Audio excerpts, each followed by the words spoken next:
Hello there, YouTube. So, I've been kind of debating as of late, what to even do with this channel. Should I just keep it all, strictly either wrestling reviews, WWE, TNA, all that shit, or should I just keep it strictly, album reviews, or just talk about,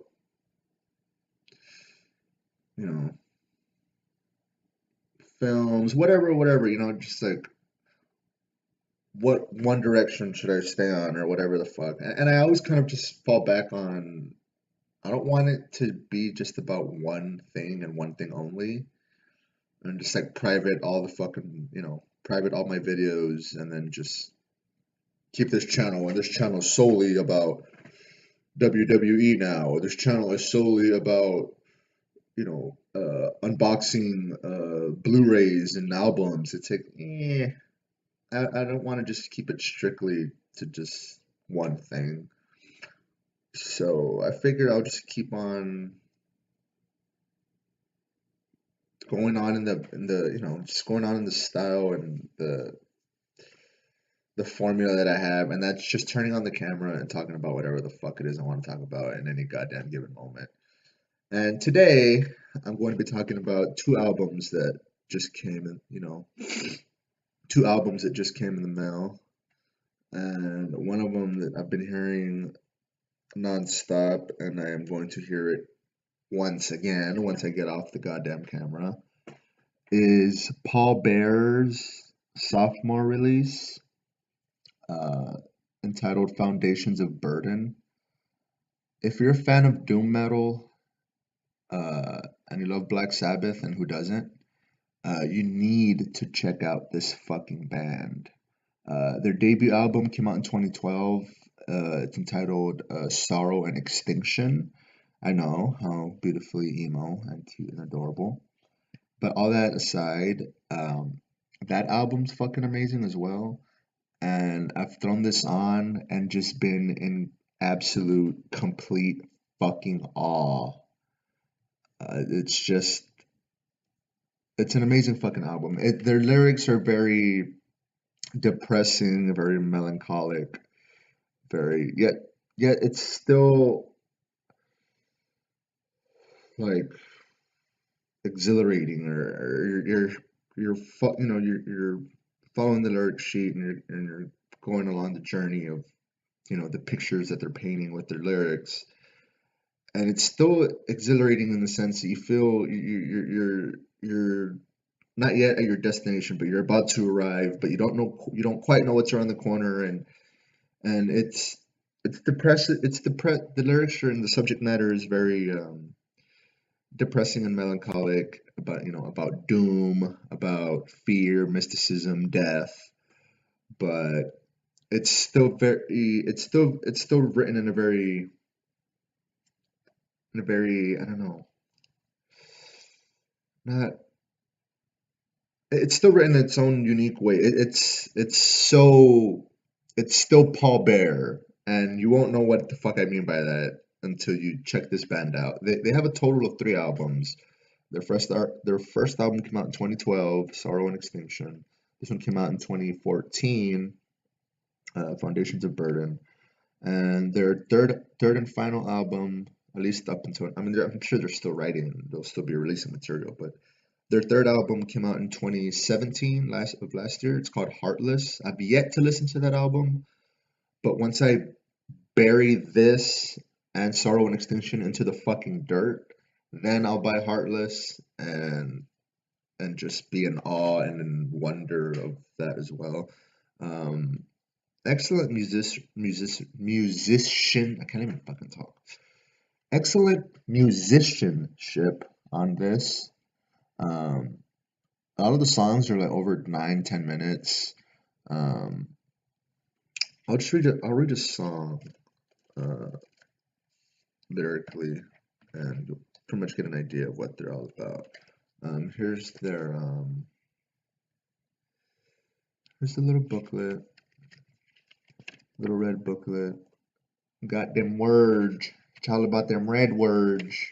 And you have a little album art here of homeboy transcending into all that is depressing and melancholy.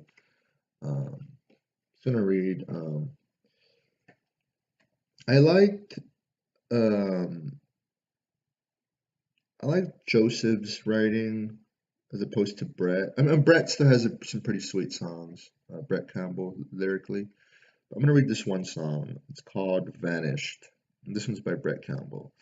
Um, all the distant nights that vanished from my life hang like glistening knives in the back of my mind. I can almost see the phantoms gone in the past. What I could have ever, what could I ever trade for all that's escaped in time? What can dreams be if nothing ever lasts? In a future where everything is made of glass, each moment carves a piece away of the sculpture shaped by the passing of days. Hands ever change the days as monuments turn to rust, and the grasp of the infinite, all mountains crumble to dust. Arising from nothing, the short dance of existing, we're always shifting and always becoming. Yeah, this album's pretty fucking sweet. Um, an awesome killer doom metal band. Um, awesome vocalists too. I think they have they have two different singers for different songs, and they sing. They're not, they're not blackened deathcore core metal, and they're not, just like. That's actually it's really good fucking shit. If you haven't heard of Pallbearer, check them out. They are the fucking shit. You have to start with Sorrow and Extinction first, though, and then you can move on to their sophomore release. Speaking of sophomore releases, I also got this in the fucking mail. This is Autopsy's Mental Funeral, also their sophomore release. Um, and I'm going to unwrap this motherfucker because I've yet to open it. Like so. And it's pretty sweet. It's a double disc, comes with the DVD as well. Um, with with their live performances. One of them was in a live performance in Holland in 1990, and the other one was in San Pedro. San Pedro. It was in San Pedro, California, in 1991. So that should be pretty cool. This is Mental Funeral. So can't wait to throw this on. I've heard this like once, but I have like OCD and I can't hear certain legendary like death metal albums. I can't hear them unless I have like the actual fucking copy from the actual fucking record label. Like I can't just go on YouTube and find, the fucking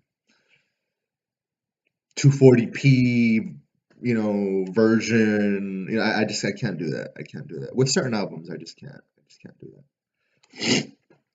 So yeah, this is their sophomore release, Mental Funeral, released in 1991. Yeah, I cannot wait to throw this motherfucker on. This is like a total 180 from what a band like Pallbearer sounds like, but legendary fucking death metal gods, Autopsy. Let's see how this little, check this fucking booklet out here. Get out and do your goddamn job.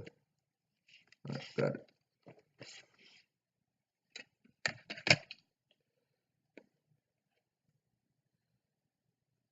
Read at your own risk.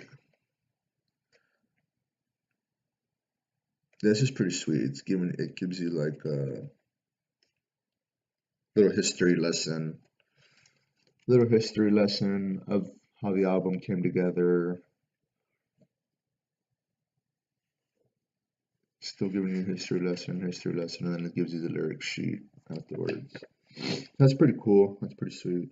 I love when bands do shit like that.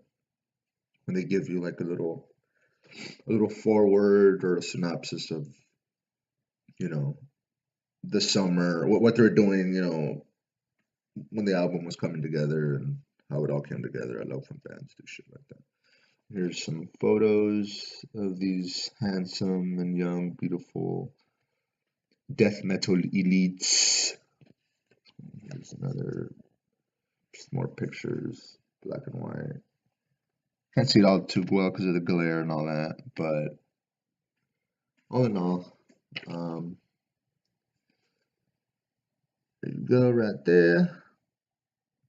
Chris, the vocalist, drummer, legend of all that is brutal and death and destruction. So yeah, can't wait to check this out. Here's the album, Mental Funeral, 2 discs.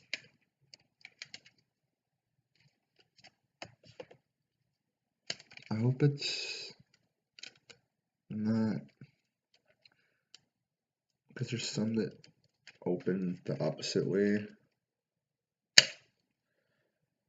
Yeah, this one opens in the opposite manner, but I don't give much of a fuck. But so yeah, there's the DVD, there's the album.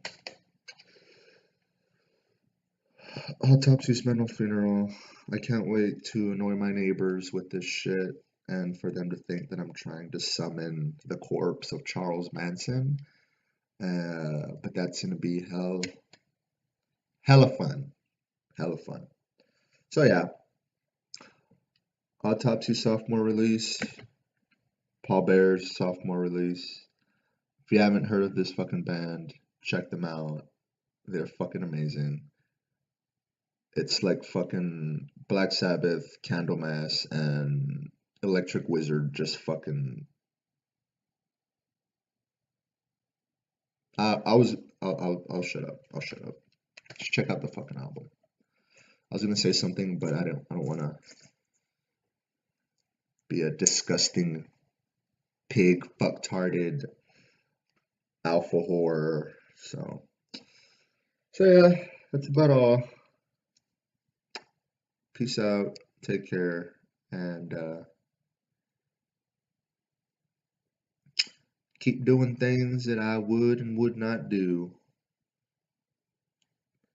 Peace out.